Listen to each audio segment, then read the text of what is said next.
अखंड भारत का सपना एक बार फिर से सच होने की ओर अपना सबसे बड़ा कदम आगे बढ़ा चुका है, जिसमें सबसे पहले चपेटे में आया है पाकिस्तान।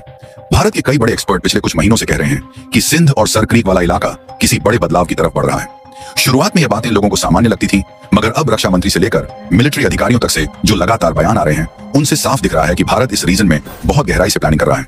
टाइमिंग क्या होगी ये कोई नहीं जानता, मगर दिशा बिल्कुल साफ दिख रही है कि भारत का फोकस अब सिंध और सर क्रीक पर तेजी से बढ़ रहा है।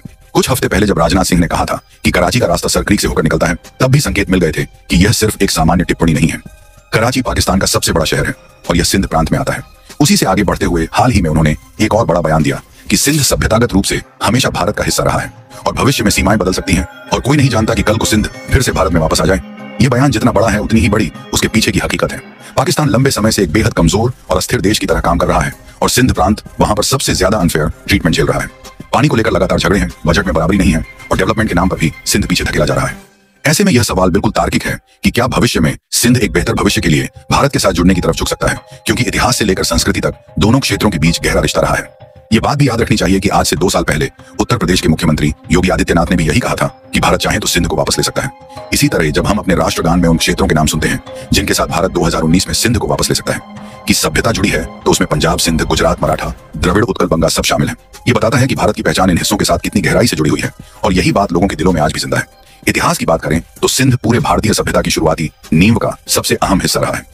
सिंध में मोहनजोदड़ो मौजूद है, जो दुनिया के सबसे पुराने प्रांत शहरों में एक माना जाता है। दुर्भाग्य की बात यह है कि पाकिस्तान अपने ही इतिहास को स्वीकार करने से बचता है। जहां भारत खुलकर अपनी जड़ों को अपनाता है, वहीं पाकिस्तान के कई नेता अपने लोगों को यह बताते हैं कि वे किसी अरब या बाहर की नस्ल से जुड़े हैं। मगर सच यह है कि इंडस वैली सिविलाइजेशन की सबसे मजबूत जड़ें सिंध में ही हैं और यह हमारी पूरी सभ्यता का आधार रही है। अगर आप हाल की रिपोर्ट्स और विश्लेषकों की टिप्पणियों को देखें तो सिंध के भीतर एक नई तरह की सोच उभरती हुई दिखाई देती है। यह सोच सीधे किसी बयान से नहीं, बल्कि लोगों के व्यवहार, रैलियों और सोशल मीडिया के माहौल से समझ में आती है, जहां भारत के प्रति सकारात्मक भाव बढ़ा है। कई विश्लेषक लिख रहे हैं कि राजनाथ सिंह के बयान ने सिंध में उस बहस को और तेज कर दिया है, जिसमें लोग यह सोचने लगे हैं कि क्या भारत के साथ जुड़ना उनके लिए एक बेहतर विकल्प हो सकता है। इसके पीछे कारण भी बिल्कुल साफ है, क्योंकि पाकिस्तान की राजधानी और सेना का पूरा ध्यान पंजाब पर होता है, जबकि सिंध लगातार उपेक्षा झेल रहा है। यहां तक कि जेएसएमएम जैसे समूहों की रैली ने यह संकेत भी दिया कि सिंध के लोग अलग पहचान की बात खुलकर उठाने लगे हैं। पाकिस्तान सरकार की कड़ी कार्रवाई और मीडिया ब्लैकआउट के बावजूद इस मूवमेंट को दबाया नहीं जा सका और कई रैलियों में लोगों की संख्या हजारों में देखने को मिली। यह सब दिखाता है कि सिंध के अंदर एक बेचैनी है और लोग अपने भविष्य को लेकर नए रास्ते देखना चाह रहे हैं, जिनमें भारत एक स्वाभाविक विकल्प के रूप में सामने आता है। भारत की ओर से यह पूरा विषय सिर्फ सुरक्षा का नहीं, बल्कि सभ्यतागत जुड़ाव का है। भारत यह भी समझता है कि सर क्रीक विवाद सिर्फ एक सीमा रेखा का विवाद नहीं है, बल्कि इसके माध्यम से पूरे पश्चिमी तट की सुरक्षा, व्यापार के रास्ते और स्ट्रेटेजिक डी पोर्ट एक्सेस जैसे बड़े मुद्दे जुड़े हुए हैं। अगर भविष्य में सिंध की स्थिति और खराब होती है और लोग किसी सुरक्षित, स्थिर और लोकतांत्रिक व्यवस्था की तरफ बढ़ना चाहें, तो भारत के पास उन्हें आर्थिक सुरक्षा, प्रशासनिक स्थिरता और विशाल बाजार का लाभ देने की पूरी क्षमता है। अगर आप इतिहास को ध्यान से देखें तो भारत के साथ जुड़ने की प्रक्रिया पहले भी कई बार हो चुकी है। सबसे बड़ा उदाहरण सिक्किम का है, जो एक समय पर पूरी तरह एक अलग देश था। वहां पर राजा का शासन था और वह भारत से सिर्फ एक दोस्ताना रिश्ता रखता था, मगर 1975 में वहां के लोगों ने जनमत संग्रह कराया और लगभग पूरा प्रदेश भारत का हिस्सा बनना चाहता था। नतीजा यह हुआ कि सिक्किम लोकतांत्रिक प्रक्रिया के जरिए भारत में शामिल हो गया और आज सिक्किम भारत के सबसे शांत, सुरक्षित और तेजी से बढ़ते राज्यों में एक माना जाता है। यही मॉडल सिंध के लिए भी भविष्य में बिल्कुल मुमकिन है, क्योंकि सिंध के पास आज जो चुनौतियां हैं, भारत उन चुनौतियों का समाधान देने की क्षमता रखता है। सिंध की जनसंख्या आज लगभग 52 मिलियन के आसपास है और इनमें बड़ी संख्या में ऐसे लोग हैं जो आर्थिक अवसरों की तलाश में देश के बाकी हिस्सों में भटक रहे हैं। पाकिस्तान की गिरती अर्थव्यवस्था, बढ़ती महंगाई और शून्य स्तर की इंडस्ट्रियल ग्रोथ ने सिंध को लगातार कमजोर किया है। वर्ल्ड बैंक के आंकड़ों के अनुसार पिछले कुछ वर्षों में सिंध की ग्रोथ रेट पाकिस्तान के नेशनल एवरेज से भी नीचे रही है और कराची जैसे बड़े शहर भी पानी, बिजली और इंफ्रास्ट्रक्चर के संकट से जूझ रहे हैं। भारत के साथ जुड़ने पर सिंध को सबसे बड़ा फायदा यह मिलेगा कि भारत आज दुनिया की चौथी सबसे बड़ी अर्थव्यवस्था है और 2030 तक तीसरे नंबर पर पहुंचने का अनुमान है। भारत के पास बेहतर मार्केट है, बड़ा औद्योगिक नेटवर्क है और पानी जैसी सबसे मूल जरूरत को पूरा करने के लिए भी भारत में टेक्नोलॉजी और क्षमता दोनों है।